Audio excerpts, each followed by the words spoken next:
శ్రీ విశ్వవసునామ సంవత్సరం ఉత్తరాయణం గ్రీష్మ ఋతువు జ్యేష్ఠమాసం కృష్ణపక్షం.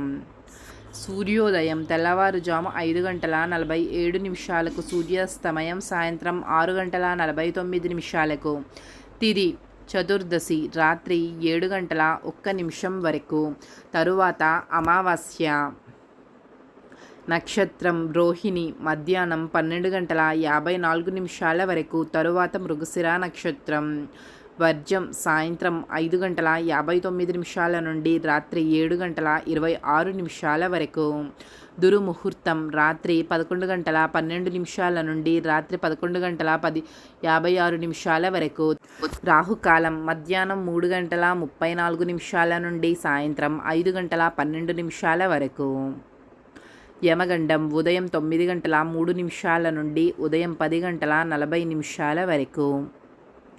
గుళిక కాలం మధ్యాహ్నం 12:18 నుండి మధ్యాహ్నం 1:56 వరకు. బ్రహ్మ ముహూర్తం తెల్లవారుజాము 4:11 నుండి తెల్లవారుజాము 4:59 వరకు. అమృత గడియలు ఉదయం 9:59 నుండి ఉదయం 11:26 వరకు. అభిజిత్ ముహూర్తం ఉదయం 11:52 నుండి మధ్యాహ్నం 12:44 వరకు.